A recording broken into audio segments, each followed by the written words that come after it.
This is Josiah Plays Planescape Torment Enhanced Edition. Alright, we're going to talk to Abcreeknees and Kandrian. Let's start with Kandrian since he's nominally closer to us. These two are really having a conversation here. They're like all up in each other's grill. Because we are in the Smoldering Corpse Bar. I love that little zoom out. Oops, now I fucked my shit up.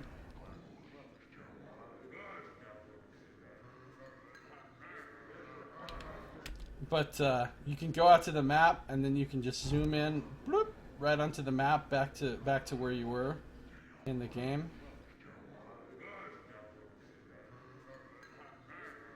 Sorry, I keep fucking around with the zooming. And Def shot first. I agree. The thing is, the reason that's important is I think it speaks to his character and it defines his character in a certain sort of way. And if you change it so that he didn't shoot first, you are literally redefining his character and making him different. And that's actually the purpose of changing it, is to make him less scoundrelly. But he's supposed to be scoundrelly. Anyway. Who is Zastam, by the way? Just beat the shit out of him. The game acts like it's a big deal. It is a really big deal. He is the head of Thay. At least in the modern time. I don't know if he was back then. He might have just been some random lich of the Red Wizards of Thay. But in nowadays D&D, he is it. He is the big cheese of all the Red Wizards of Thay. Time is precious. Let us not squander it here. So this might be Zastam when he was weaker or something. Alright, Kandrian. They said he was the Zulkir or Necromancy or something. Yeah, I don't know. Now he's basically Sauron of the Oh, come on, let's shake a leg. Realms. Well, I mean, you shake a leg. When you speak about the Forgotten Realms in modern D&D and you talk about like ultimate evil figures of power overseeing vast amounts of evil in the world, Zastam is like the name that you bring up, basically. Oh, come on, let's shake a leg. Well, I mean, you shake a leg. Alright, calm down, Mort. Alright, let's talk to Kandrian. That's why the game didn't let you kill him. Yeah, he's an important plot character. You see a soft-looking man with gentle, far-staring eyes. He dresses in supple leather clothing and carries various implements of use and destruction about his body, such as ropes, spikes, tinder boxes, and empty vials of air. He looks half gone, literally. There's an insubstantiality to his existence, as if his essence had been partially leached away. He focuses those eyes on you, and suddenly you find them gripping and determined. Greetings to you, O Seeker. Greetings. He carefully sets down the mug he's holding and gives you all his attention. I have seen the far reaches of the multiverse and returned to tell this tale.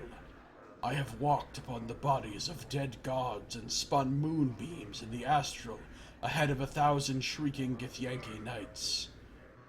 I feel like this guy's about to start talking about sea beams and attack ships off the shoulder of Orion or something. This is starting to feel like a Roy Batty monologue. So I get it, you're really cool and you've seen a lot of stuff. Is it can be story time, Kandrian?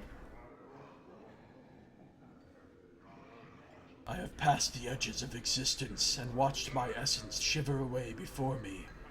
What is it I can do for you? Have a good one, Arachne. Thanks again for the host. Thanks for coming by and chatting. Hope you enjoy the game. See you later.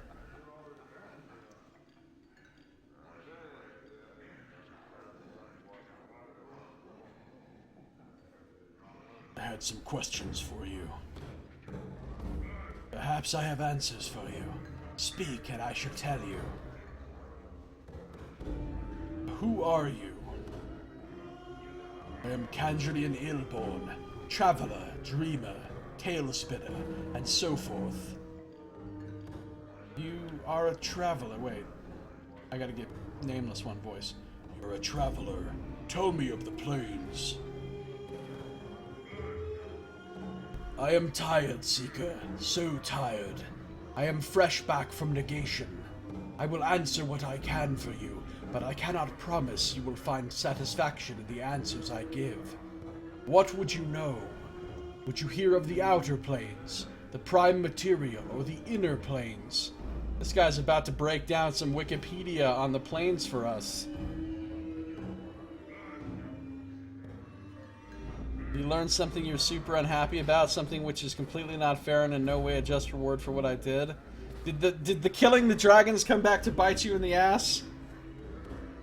Is that what happened, Saito? You had those suits of dragon scale made, discovered they can't be worn by good characters. In actual, yeah, no shit. Remember when I told you killing a silver dragon is not something a good person would do? But no, you didn't listen to me.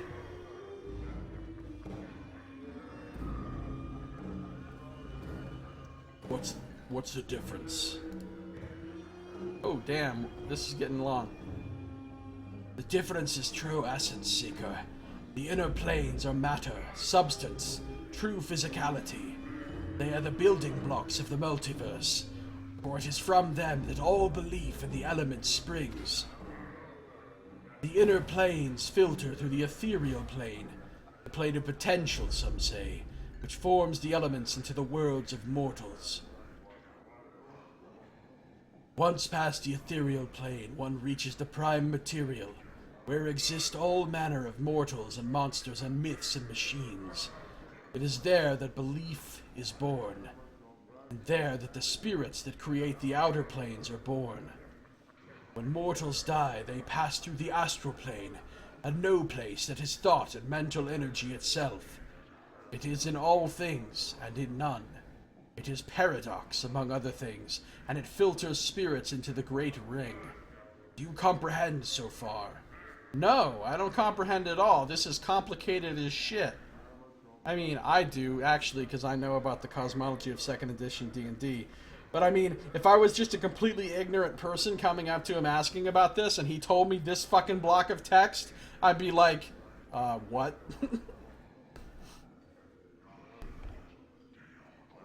Damn it, they are so shiny. Yes, you probably could have just run past them. They were as two giant rubies sitting in a giant demon statue. Or angel statue, as it were. That's so hilarious. It's so funny. Alright. Do I comprehend so far? I'm not sure. The inner planes are substance. They create matter. They lead to the prime material plane, which is life and death and the birth of thought. The prime leads to the outer planes, which are belief made solid, where thoughts are given form. Is that easier for you? Still don't understand. Unfortunately, I have explained it as best I can. Remember this, though. The place you stand is not true matter, but is created by the force of beliefs all across the prime and the outer planes. It can be changed by belief, and is subject to alteration. It is mutable and changeable with the power of mind alone. This is like my setting for my RPG that I'm creating. The world in my setting is not actually made of real matter.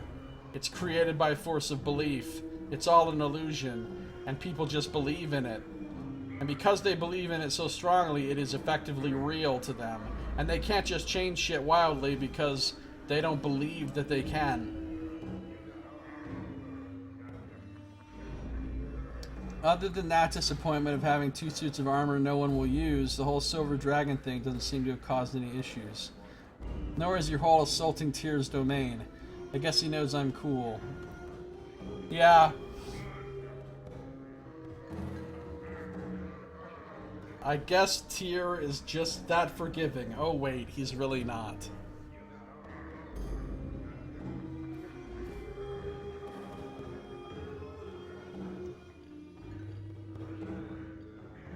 well, so tell me of the planes. You would know more of the planes. Ask, and I shall tell as best I can. Would you hear of the outer planes, the prime material, or the inner planes? Tell me of the prime material. You want to know of the prime, visit it. The boundless worlds of that plane have an infinite variety, as do the planes, but I cannot encapsulate them as I have here. Suffice it to say, they are the birth of the outer planes, the children of the inner, and they hold limitless potential within their boundaries. So basically the prime material plane is where all of the normal physical worlds of D&D are. Faerun, the world of the Forgotten Realms, Athos, the world of Dark Sun, Krynn, the world of Dragonlance, Orth, the world of Greyhawk, and so on and so forth, and potentially hundreds or thousands or millions of other planets. They all exist within the prime material plane. The prime material plane is, quote-unquote, the real world. And all these other planes are fucking random, weird, spiritual, bizarre-ass, alternate dimensions, basically. Tell me more of the planes. Tell me of the inner planes. He sighs as if this reminded him of his bone-deep weariness. This guy is like, oh fuck, the inner planes make me so tired. Think of the inner planes as a globe. On the top pole, you have the positive material plane. On the bottom, you have the negative material. He pauses. Remind me to tell you of the negative. His eyes turn inward to some private horror. From the interaction between the two springs all of the urge for existence and non-existence, death and life, actuality and nothing. From them spring the basic elemental planes, like fire, water, air, and earth. The para-elemental planes that lie between the four basic elements, and the quasi-elemental planes that come from the interaction of the four elements with the positive and negative. There you go. So that explains what the para-elemental and quasi-elemental are. Yes, there are para-elemental and quasi-elemental planes, as was just explained here. So there are elementals of every one of those types.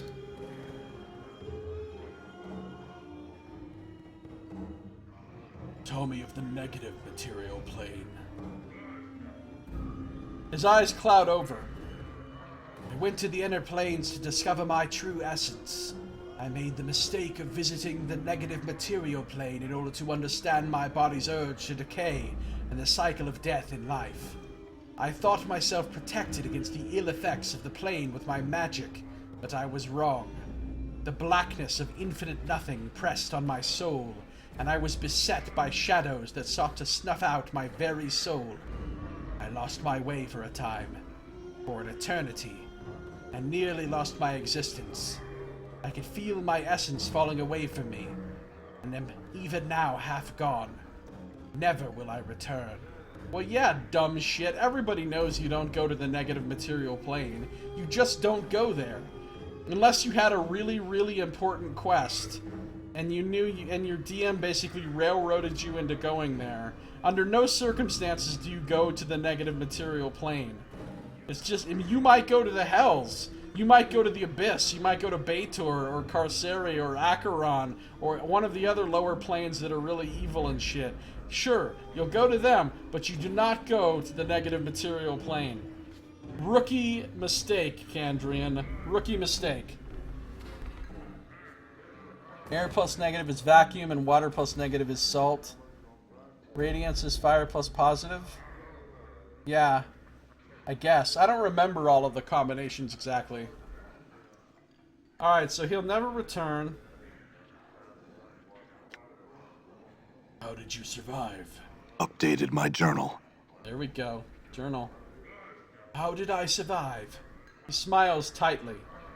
With a piece of nothing that held back the nothing. Nothing can stop nothing, you know.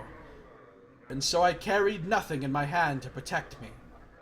Starting to sound like nonsense. Do you plan to journey to the ultimate negation yourself? You have the smell of desperation about you, and so I make you this gift. Hold it in your hand when the shadows press in, and it should protect you and your friends somewhat, should they remain close to you.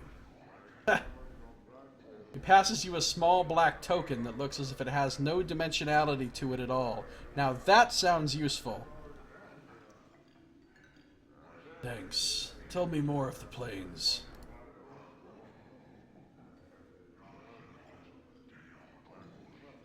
What did you mean when you mentioned negation before? Alright, back. He's just talking about that again. Tell me of the outer planes. So the outer planes is where we are. Basically, the Planescape setting is pretty much about the outer planes. Now, the outer planes. Where should I start? Do you know the cardinal rules of the planes on which all others are based? Do you know about the composition of the outer planes? Do you know of the Great Ring and its divisions in our hearts? Do you know of the individual planes? Each of these leads to the next, and so it is best to start from the beginning. That is a lot of stuff. He's dropping a master class on me right now. Planar Lore 101. Yeah, positive material plane is just as dangerous, but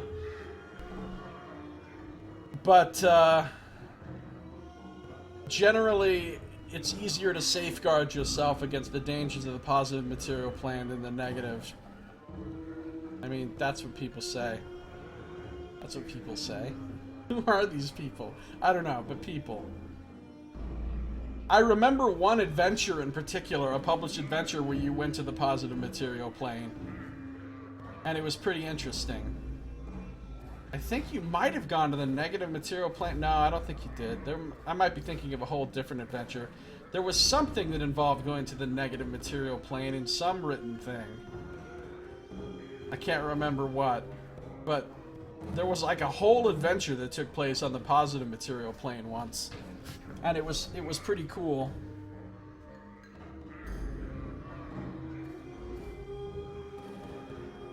That was probably in 3rd edition time, though. It could have been 2nd edition, I don't remember.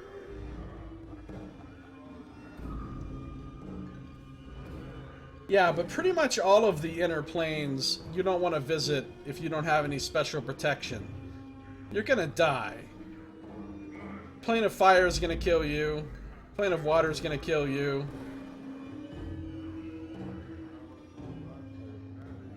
Then again, if you're the kind of person that can just pop off to other planes whenever you feel like it, you're probably high level enough and have powerful enough magic and items that you'd probably be protected. But if you were to, say, go through a portal and sigil accidentally to some of these planes and you were just some low-level schmuck, then yeah, you'd be screwed. It's best to start from the beginning. Okay. Tell me of the composition of the planes. The outer planes are created of and by belief in thought and faith. They take their imagined form from the prime material plane, shaped into forms that stagger the imagination, built by the accumulation of belief. Belief creates the planes. Belief is power here. Change belief and you can change the nature of reality. The creatures that are born here, the plane-born, like the fiends and celestials, are truly born of the thoughts and concepts of mortals. They each express some sort of ideal, and the more powerful the ideal, the more powerful the being. Thus, the being that symbolizes love is one of the strongest of all. Go on. That's why the powers, gods some call them, live out here. This is where all the faith in them comes. This is where they are at their most pure and most strong. Their realms are extensions of their very beings, manifestations of their godly essence, all of it informed by belief.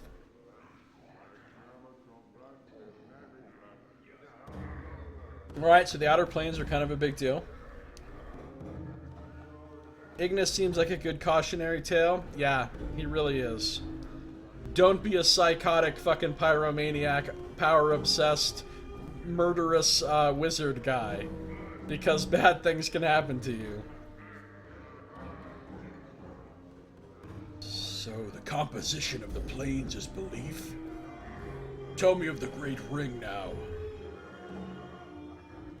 Among the loose unity of planewalkers, we conceive of the infinite outer planes as a ring surrounding the plane of ultimate neutrality, the Outlands.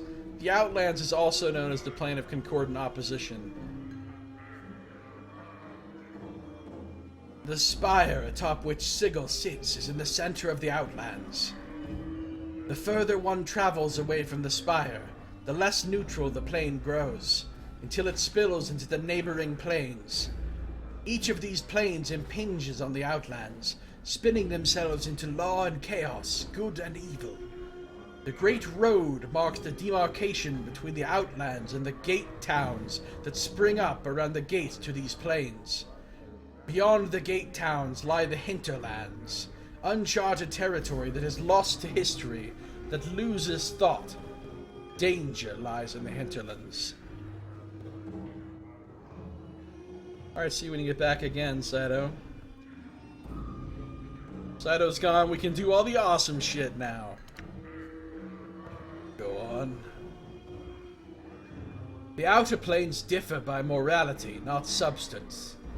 For you will divide the planes into 3 sets: the upper planes of good, the lower planes of evil, and the boundary planes of neutrality.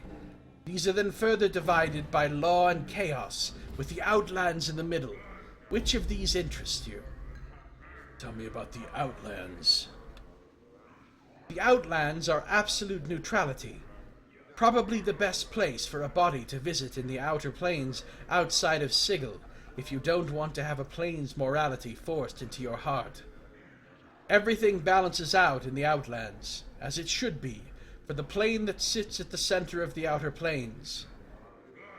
Power's realms are scattered about here, and there are handfuls of gate towns that open into the rest of the outer planes. The gate towns usually mirror the philosophy of the plane their gates open onto, and if the balance of belief isn't kept in the town slips into the nearby plane. This is highly relevant information to the game. It's a bad situation for everyone, because few of the folks in the towns really want that change. But enough of the Outlands. What more would you know? Tell me more of the planes of the Great Ring. Tell me about the boundary planes. There are 2 boundary planes to my mind, and they are diametrically opposed. One of them, Mechanus, is the very essence of law, a place where beliefs fit together, interlocking, turning, in a massive machine that is the entire plane. Some folks have it that the gears of Mechanus are the engine that drives the planes. The other plane is Limbo, a swirling morass of chaos. A swirling morass of yawn?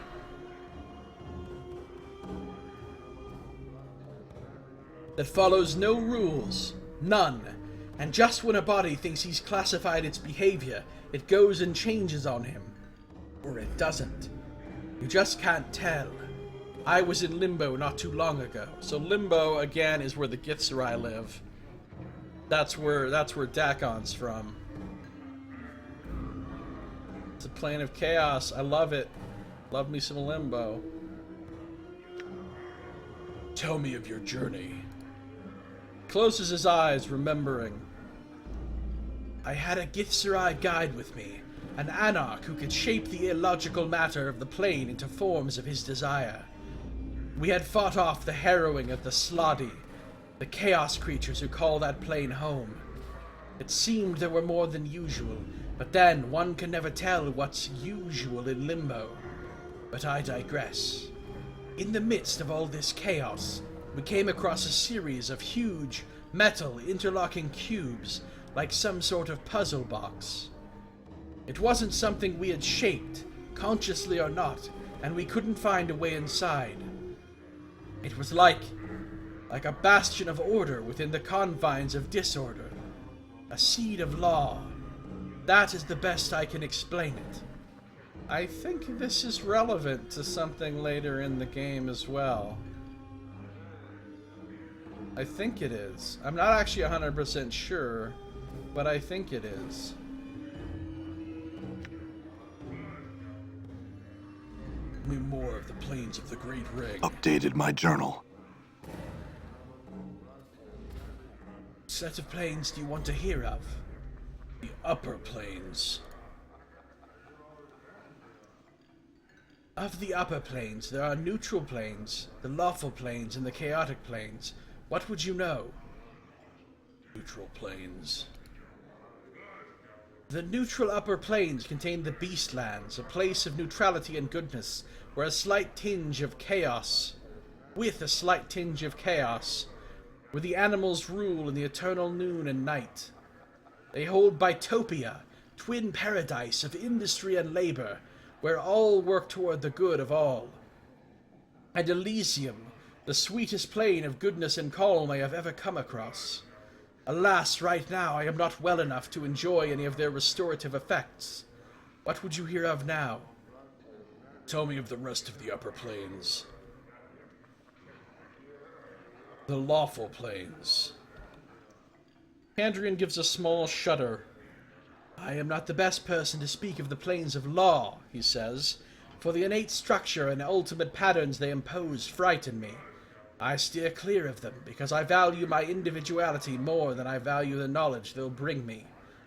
They include regimented Arcadia, nearest of the good planes to the unbending order of Mechanus, and Mount Celestia, home of the Archons, an island in the Silver Sea. So these are the lawful good planes. Tell me of the rest of the upper planes. What about the chaotic planes? Now we're getting into my planes. The chaotic good planes. These are where I feel at home, though I steer clear of Isgard, for the most part. The endless battles and tests of metal among the floating earthbergs of the plain don't do much for my disposition. Arborea, though, he sighs. The mountains are taller, the air clearer, the rivers purer, and the game larger than anywhere else. It is a true paradise, a place where passions run high and the wine never ceases to flow.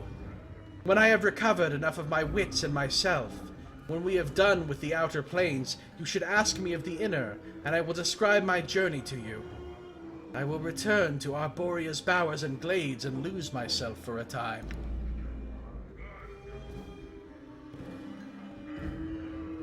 Tell me of the rest of the upper plains. Tell me more of the plains of the Great Ring. Now we learn about the evil planes. These tend to be the ones that are the most relevant to D&D adventures and stuff.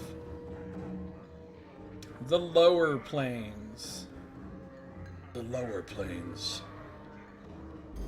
Like the upper planes, the lower planes are divided into lawful, chaotic, and neutral. Each of them varies in terms of horrors and what those horrors do to a traveler's spirit, and all of them are best avoided. Which of them would you like to hear of? The neutral planes. The neutral planes, eh? They're vile and barely understandable, and they're more insidious on their own than you could ever imagine. Take Gehenna, for example. 4 volcanoes in stages of dormancy, floating in an infinite void, each of them somehow alive, and each of them wanting your soul by whatever means they can get it. Populated with Yugoloths, the worst of the fiends in my opinion. So there's our answer to the question earlier, are Yugoloths fiends? The answer is yes, they are. So the fiends include Yugoloths, demons, and devils. I thought that might be the case, but I wasn't certain on the Yugoloths. You've got the place. The plane of ultimate evil, at least that's what they call it, is the Grey Waste. A no place that drains color from your body and spirit, stealing away even your apathy. It's the site of the worst battlegrounds in the war down there. Don't get me started. Then you've got Carceri on the chaotic side. Carceri, really relevant to the game. like incarcerated. Because it's the prison plane. The Grey Way stealing away even your apathy. Now that sounds pretty bad. When even your apathy gets stolen away, what are you left with?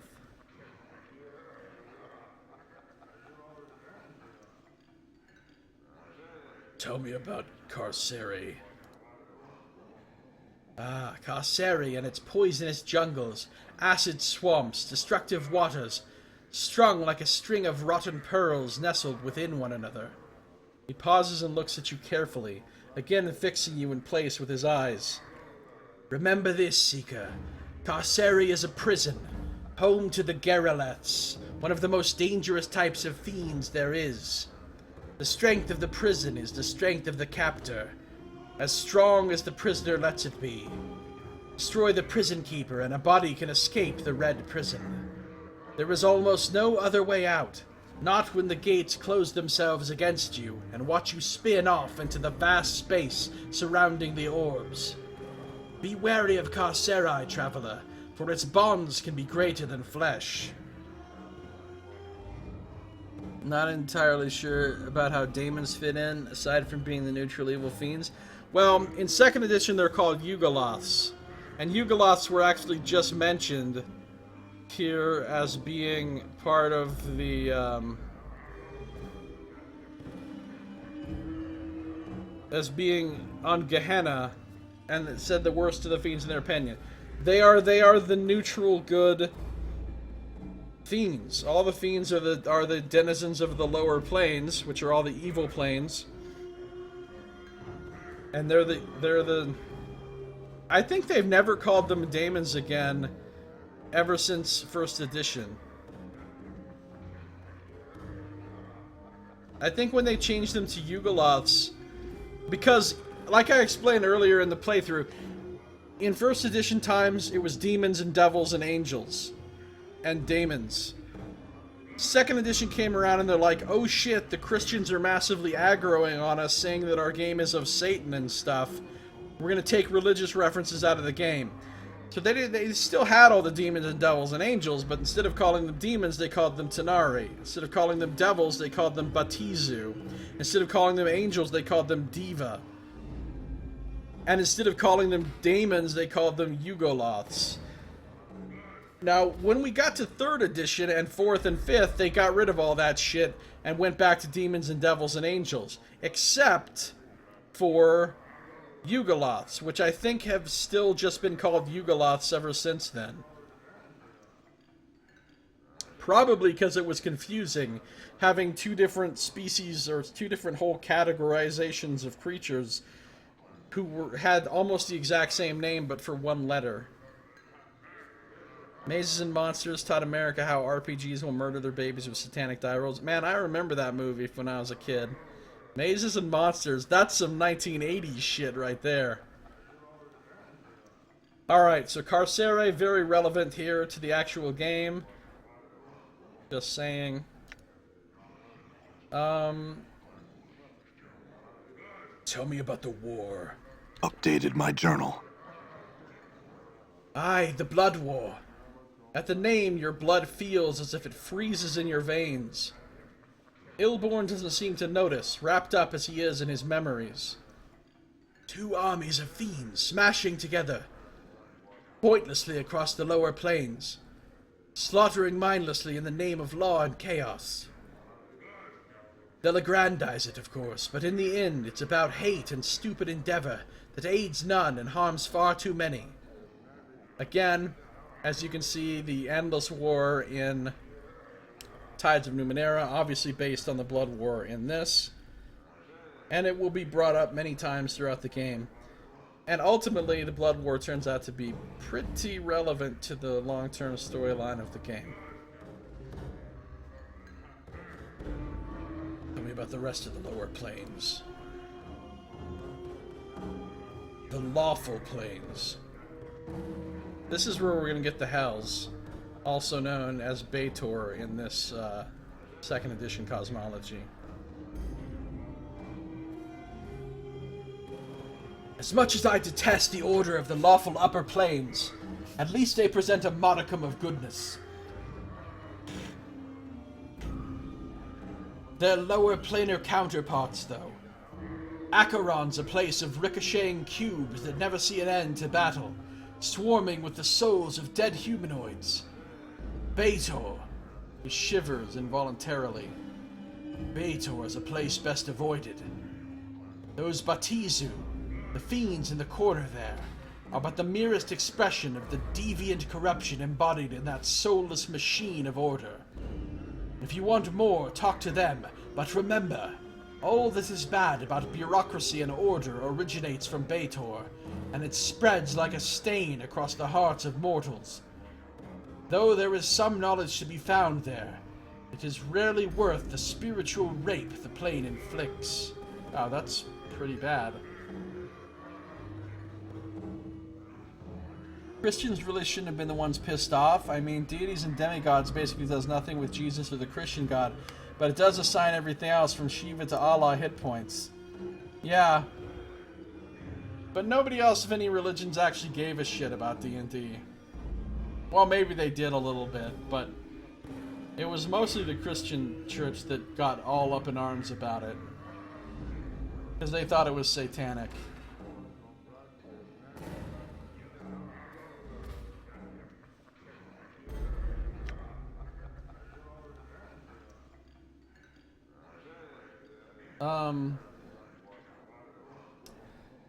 Tell me of the rest of the lower planes. Chaotic planes. Now we get into the abyss. This is where the demons live, aka the Tanari. Abyss isn't some place you should consider going. Where Baator is all orderly, the abyss is full of chaos and change, and none of it's pleasant. When it becomes something that approximates normality, that's when you should be most wary of it. It's home to the Tanari, what most primes call demons, and they've got that name for a reason. They are unpredictable and murderous, and the few you can trust are few and far between. The few I have met who I'd trust, I still don't trust entirely. They are creatures of chaos and evil incarnate, and if they're putting on a friendly face, who's to say it's not part of a larger agenda? Yeah, demons are bad, in other words. Your mother literally thought the D&D movie, when you watched it as a kid, would warp me into a monster just by viewing it once? What? That sounds pretty fucking ridiculous.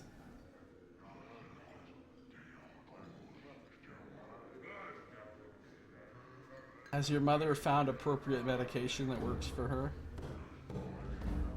Tell me of the rest of the lower planes. Okay, we've been through all of these. We've been through all of these. Back to the planes in general. We've been through all of these. Hold on. He said something about ask me about my... Oh, it was the negative material, right. Okay.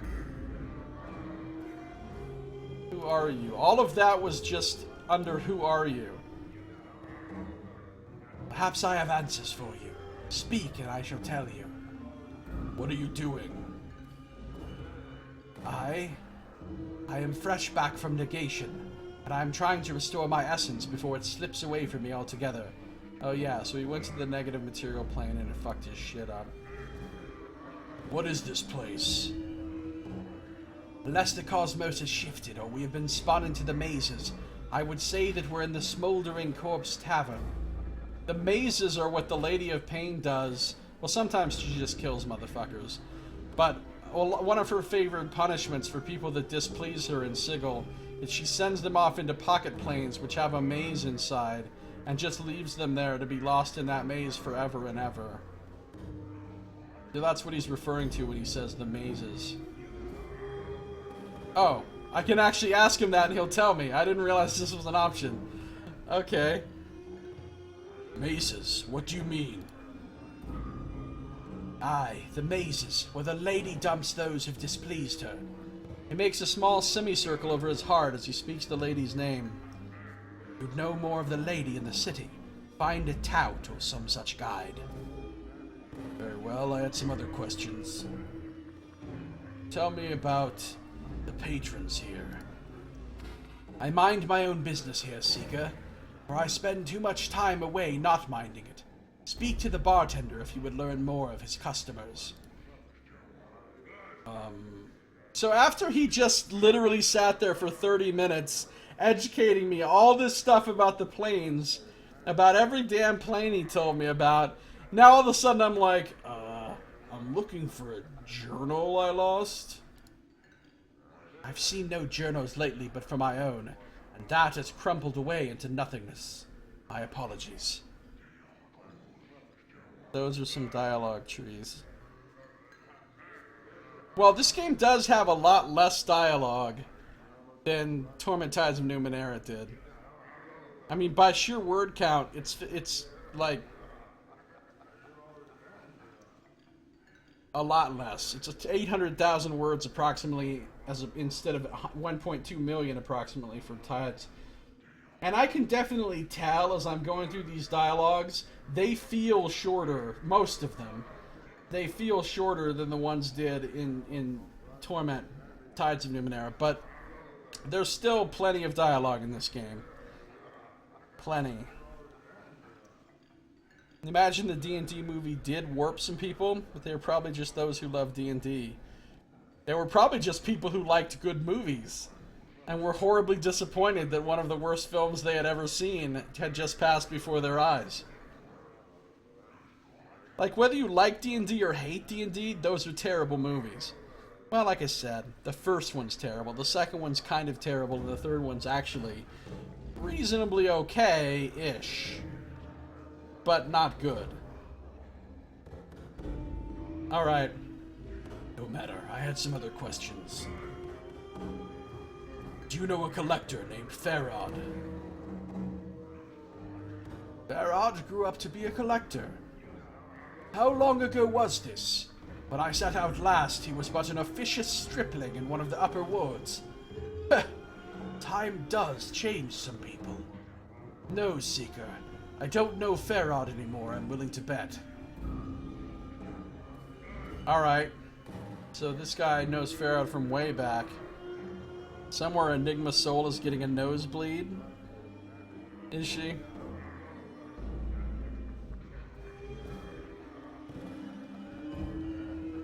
Alright, I think we're done talking to Kandrian.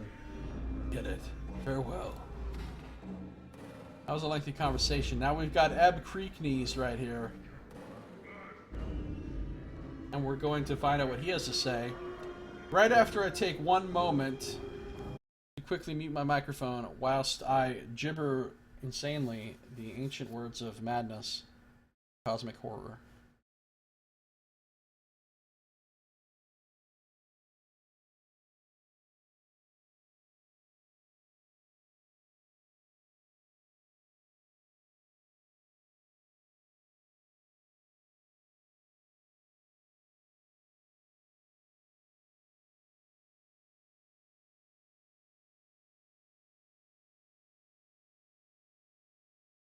Okay, sorry about that.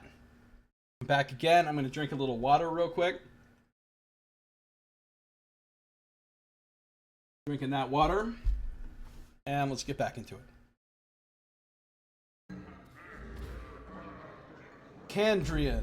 Ebb Creeknees. Do I have a Kandrian in my journal?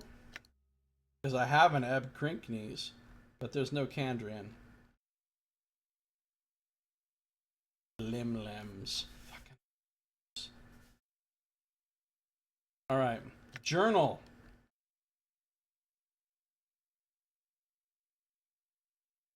Drusilla, who stands by the door in the smoldering corpse bar, told me of the man burning over the grill. His name is Ignis, and he was apparently the best mage to come out of the hive in ages. His rivals opened a channel to the elemental plane of fire through him. Now he keeps himself alive by sheer concentration. Powerful man indeed. Kandrian told me of his trip into the negative material plane, a place where existence falls away into nothing. Relevant. Andrian told me of a puzzle box in the heart of Limbo.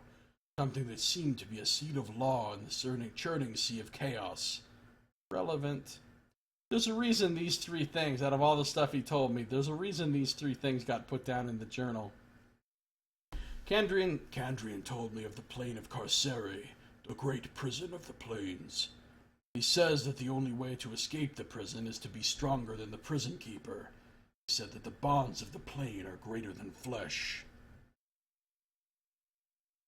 Oh, that Josiah and his singing the infernal lamentations of Azathoth. Yeah, I do that a lot, actually. I do. It's kind of a problem. I need to go to Infernal Lamentations of Azathoth Anonymous. ILAA. Yala! Let's talk to Ebb, the Ebb Creek knees.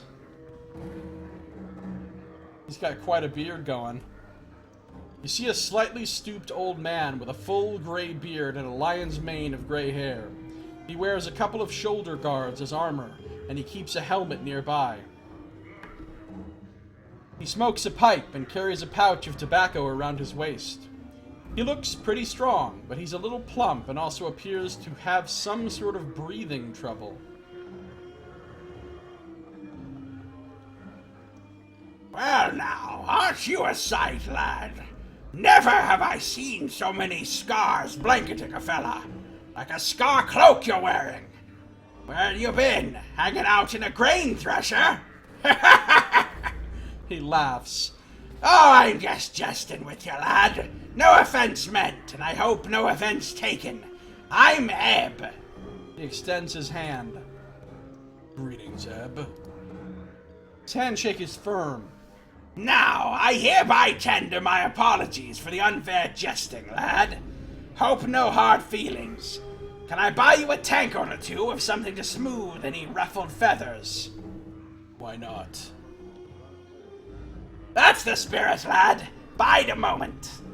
He rises to his feet and heads to the bar. After a moment, he returns to his seat with a pair of tankards. Here you go, lad. Drink up. He takes a massive swallow from his own tankard, puffs on his pipe, and says, What can old Ebb do for you on this fine sigil day? I had some questions about this place. Oh, well, I gathered that, just to look at you. I mean, you don't look like you're from around these parts, lad. You look a little too out of sorts to be a seasoned native. Ebb chuckles, then takes another drink. So, what can I help you with, lad? You need to know the lay of the land? Ebb winks. Who are you? Ebb Creeknees, 3rd measure of the harmonium. Now retired and being a tout with one's voice, since I don't step as lightly as I might these past 2 or 3 decades. Had a hiccup that just hit me there. He chuckles. Now, lad, who be you and what trouble might you be in? What makes you think I'm in trouble? Lad, no one has as many scars as you have and isn't in some sort of trouble, either from himself or from others. Ebb looks at you in mock reproach. What do you take old Ebb for? Blind? Ha! Look, I'm a little weathered around the edges, but I've still got some sight and sense. Now, what's dogging your heels to be causing such trouble? Mayhap I can help you, eh? I'm not gonna tell him this. A few troubles, that's all. Oh, now, well, I hope it wasn't nothing too serious now, but I'll leave that for yourself to say if and when you feel like talking about it. Don't mean to press the point, no. That'll get you in more trouble around here than anything else. I had some other questions. Aye, lad, what do you want to know? Who are you again? What's a tout? Well, now, it's a good thing you asked that, because now you've told me that you're green, and a tout's about the best person a clueless could have run into on the streets of Sigil, and I'm just the man someone like you is in need of. He takes a drink. A tout's a friendly city guide, shows you what's what, gives you a little jaunt around town. A guide, Aye, a guide is the best way to look at it. Except I don't really leave this chair on account of my age, so mostly I suggest directions and places you might want to see in your travels in our fair city. Doesn't cost you a cent. So basically this guy is TripAdvisor for Sigil. Why is it free? A tout who can't move can't command much of a price, lad. By the powers, 'twould be unfair to charge for just a bag of words. Hey son, welcome back. Good to see you, son. How you doing? How old are you? Old enough to know better, lad, and too old to walk much. He puffs on his pipe. Let's just say my best years are behind me, and there's only a few irons that keep this heart beating. What irons? Well, lad, not to bring down the conversation, but I'm hoping that one day a holy fellow will be making his way to the old Smoldering Corpse bar, and hopefully he'll shrive me of some of my private sins, so I can go on and step off this plane for good. Couldn't he seek out? Oh, that's right. He can't really leave his chair because whatever. He's stuck sitting here forever. Because NPC. You just sank 7 hours into PST? You were just going to play for an hour? That's pretty much how it goes. That's pretty much how it goes. I'm finishing up hour 10 here of my play of it so far, and I've barely done anything in the game. At least I got Dak'kon. See, I had some other questions. I'm gonna ask this one more time so I can ask this. Third measure of the harmonium? Tell me more about this, Ebb. Ebb puffs up slightly in pride and gets a semi-stern look on his face. Aye, third measure of the harmonium. He relaxes a little. Though I haven't served a tour of duty in many a decade, pushing a quill wasn't quite up my alley after all the fights and skirmishes I've been in, so I just bide my time keeping tabs on things down here in the hive and helping out a little where I can. And you look like someone who might need a hand. Are you in some kind of trouble, lad? I don't feel like I should be telling people my secrets right now. What fights and skirmishes have you been in? Ebb rolls his eyes. More than I can remember, lad. Well, almost more than I can remember, leastwise. I did an all-too-long tour in the Blood War, that infernal muck-up war of lies on Terrace. Far too many years in the Black Centuries War. Ebb begins to tick off the wars on his fingers and counts silently to himself. You know what's funny is right before I read that sentence, I was sitting here in real life starting to tick off the wars on my fingers as I was saying the previous line. Then there was the Three Plains War, and many others. I even took part in the Harmonium World Liberation. Towards the end there, I was also in the Sigil City Watch. Some could argue that was the most dangerous of them all. He laughs loudly. The mention of the Blood War feels like a cold dagger slipping into your heart. Tell me more of the Blood War. Ebb sighs, oblivious to your reaction. Aye, the Blood War, the most dangerous family feud. The Family Feud game show theme song just entered my head. This side of the primordial soup. A mean-spirited mob of fiends on one side, a batch of warmonger fiends on the other. It's the war that creation sparked, and they've been digging into each other ever since. Two sets of fiends warring against each other, eh? Aye! The Tanari, vicious killers who care for none but themselves, and the Batizu war machine, all for law and order under their infernal rules. The whole mess spills out into other places from time to time, and it's made the multiverse a less pleasant place to live. I see. I had some other questions. Do you know someone named Farad? Farad? Ebb frowns, takes the pipe from his mouth. Now, lad, what you be wanting with a birk like Farod? I think I used to know him. Aye, well, more's your misfortune then. Mayhaps forgetting some things is better for you then. Ebb puffs heavily on his pipe. What do you know of him? Well, now, I don't know everything there is to know about old Farod, but I know some of the dark surrounding him. If you're determined to track down that spider and nail him to a wall, then I suppose I could spill some of the chant so you know what you're tangling with. He pauses to tamp his pipe. Farod dug his nest deep into Ragpicker Square not too long ago. Somebody finally told us exactly where Farod is. Got a bunch of collectors and gangs together and started what one could almost consider a collecting faction. Be that as it may be. Where can I find him? Well, lad, if you're looking for Farod, which I would say is pretty barmy of you, you're a little off the beaten path. You want to be finding Ragpicker Square. Chant is that Farod set up his kip somewhere in the square. Even an old fella like me, who's been around the ring a few times, don't know exactly where. I figure that Farod wants to keep the dark on his location. Dark. If you're all bound and determined to find Farod, go to Ragpicker Square and try and dig up Farod's location from some of the locals.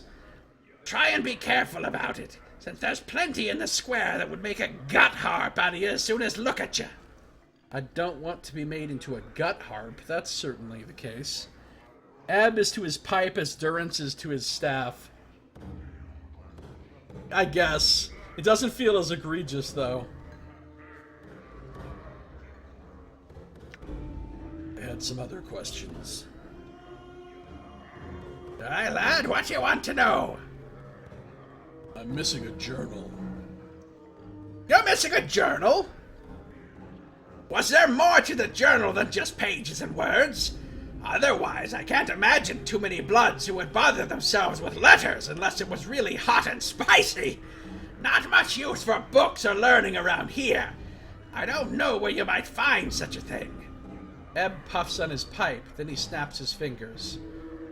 But you know, lad, if Farod is the one who scraped you off the Sigil Street, then he might know the dark of where your stuff is. It's most likely in his larder, if you ask me. A dead man is usually in no position to keep his possessions when the collectors tumble across his body. I had some other questions. What is this place? You're in the Smoldering Corpse Bar, lad. Not a pretty place as some, but it's got its own homespun kind of charm. Tell me about the patrons here. Well, you got O, who claims to be a letter instead of a person. Some mercy killers waiting around for a criminal. Pair of Abishai on furlough from the Blood War. A Gitzerai over there who's been watching you from afar. Not too unusual, mind you. They're Peary cutters.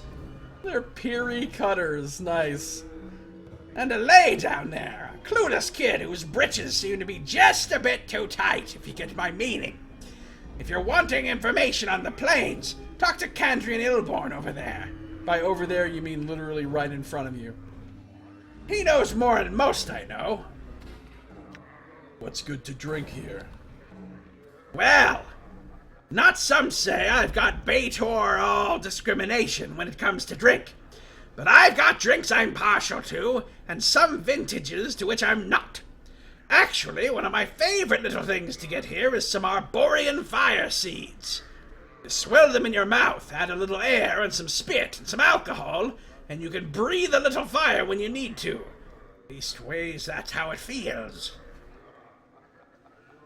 Who's the smoldering corpse there? Him?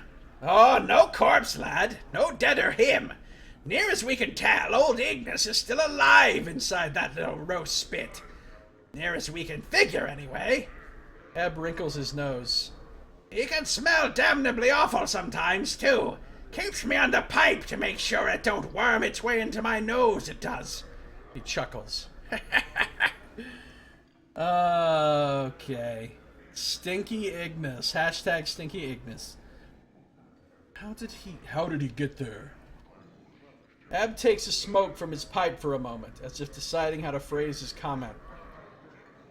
Well, now, lad, Ignis had a smattering of problems and some not slight wizardly magics to boot, and seldom do the two mix well, if you understand me.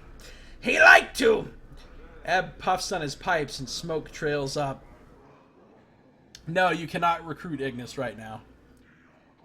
Well, he liked to burn things, and he started torching places and people, and generally making a bunch of trouble. And... Well, now, most of this was going on in the Hive, and I'll be the first to admit that the Hive is not the first place the Harmonium goes to keep Sigel's law. Ebb looks a little shamefaced. A failing on our part, since it may be the place where our presence is most needed. So, by the lady's reckoning, there was a little street-side justice in the wizardly community. A bunch of tea-leaf readers, hedge wizards, and midwife witches got together and managed to weave a spell that was kind of poetic justice. Ebb gestures with his pipe at the figure. So now he sits there and burns. He's still alive, which I don't think they counted on. So, because he was burning shit down and wrecking shit with fire, they turned him into a living conduit to the elemental plane of fire, so he just constantly burns. I had some other questions.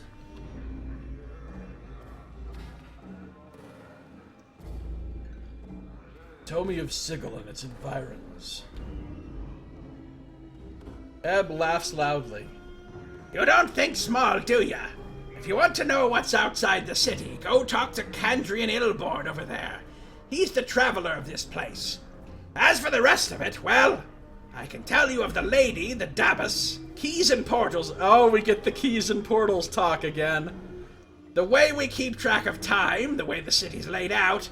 What was it you wanted to know?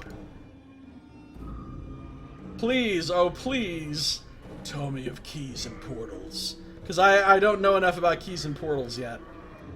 Sigil's called the City of Doors for a reason, lad. There's portals everywhere. Portals are, well, like doors that lead across the multiverse, except they don't look like doors. Instead, they can be any bounded space. Window, door, pothole, picture frame, barrel hoop. The spaces inside scaffolding, a wardrobe. Each could be a portal waiting for just the right key to open it and take you someplace in the multiverse. Now, keys. Aye, each portal has a key you need to open it. Now, while portals can be any bounded space, keys have more variety. They can be anything from a little tune you hum when next to the portal, to dancing a jig, to being in the right mood, to having a piece of the place you want to go in your head. In your hand, I mean. And on and on.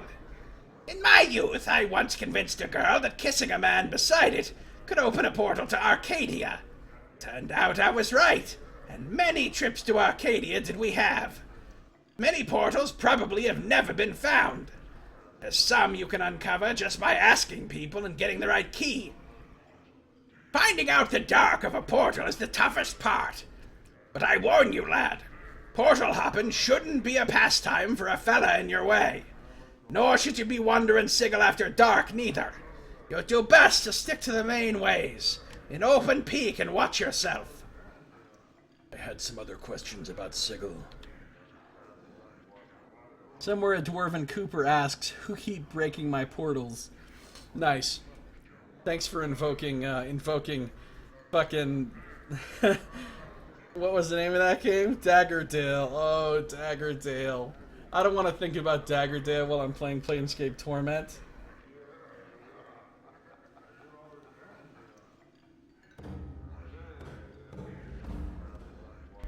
Alright. Tell me of... wrong voice. Tell me of the city's layout. Whew! Let me wet my tongue! He takes a pull from his tankard. The city floats above an infinitely tall spire. The spire.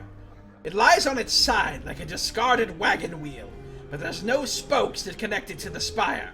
It's divided into 6 wards, each of them with its own function.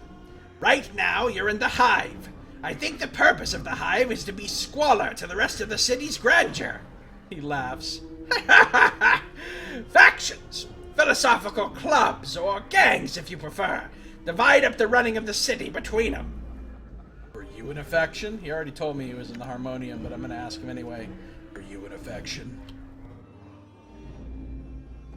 Ebb raises his hand as if to stop you and laughs slightly. Oh, now hold on, lad. I'm no has-been faction member. They say, and they're right, that once you're one of the Harmonium, you're a Harmonium for life. We're the Bloods that try and make sure Sigil stays out of trouble. No rocking the spire, no folks getting too over-enthusiastic about hurting each other, keeping the city down to a low roar. We try and keep the peace, lad, and most times we do a decent job. So they're basically just the cops faction.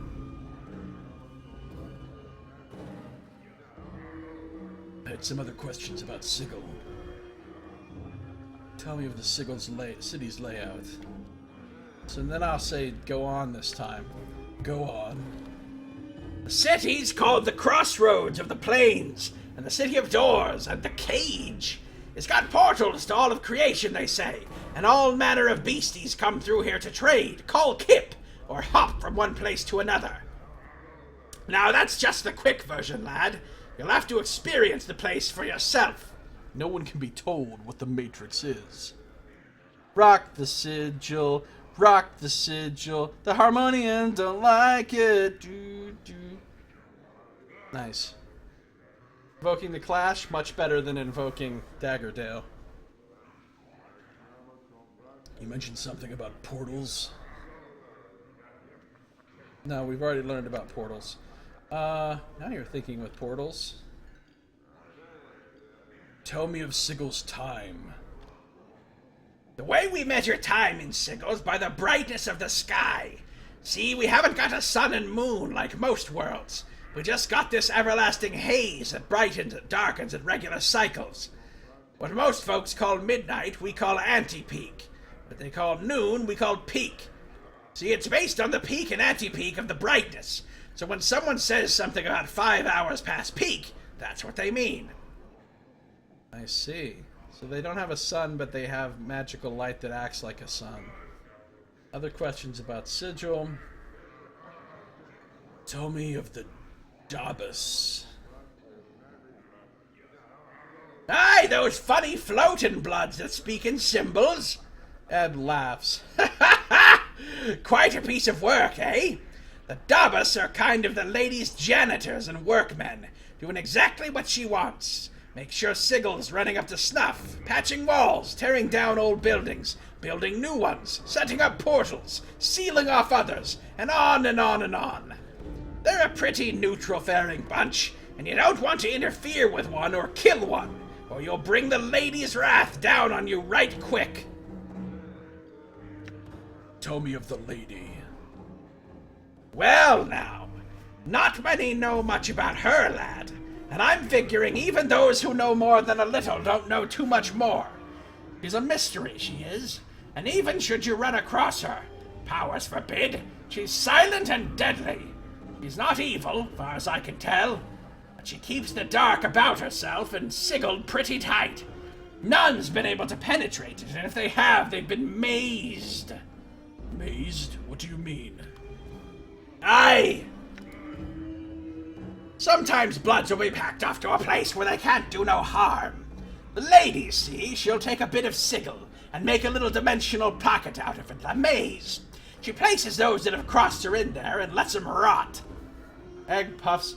Ebb... Egg? I called him Egg. Ebb puffs his pipe. Now, you can't escape getting mazed once the lady sets her gaze on you, lad.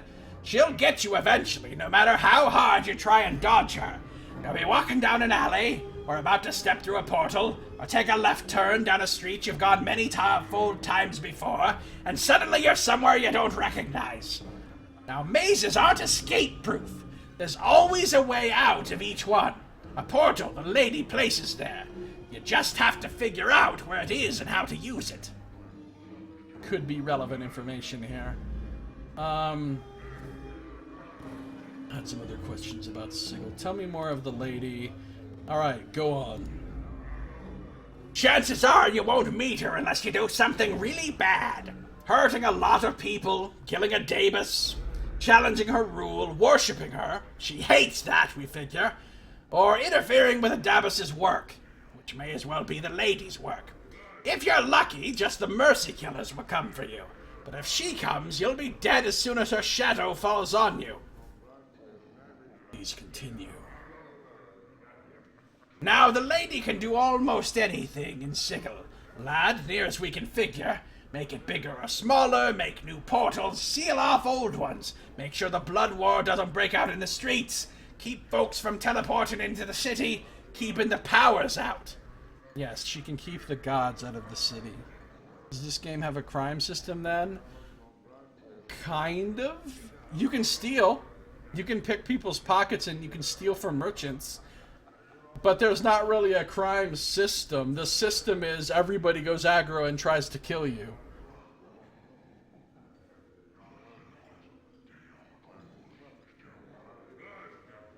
I don't remember what happens if you, like, leave and come back. That might reset it or something. I can't remember how it works exactly.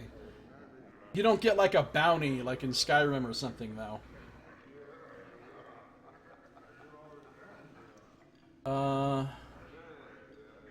And you can murder anybody you want. I mean, there might be a very few characters that are unkillable, but I could just start murdering everybody in this bar if I want to. Now, of course, that wouldn't go well and I'd get killed, but I can try to murder anyone I want. Well, there are things you can do that will make the lady be displeased with you, and eventually it is possible for her to come for you. Who are the powers? Another way of saying gods, lad. And there's a great horde of them across the plains. Ebb takes a puff from his pipe. Man, he is on that pipe like a motherfucker. They can't come to Sigil, though. The lady has a way of keeping them out that she hasn't spilled the chat to yet. Be that as it may, it's kept Sigil from being seized by outside interests. I had some other questions about Sigil. Actually, just answer some other questions. Farah Journal, who are you? What is this place? What other places can you recommend?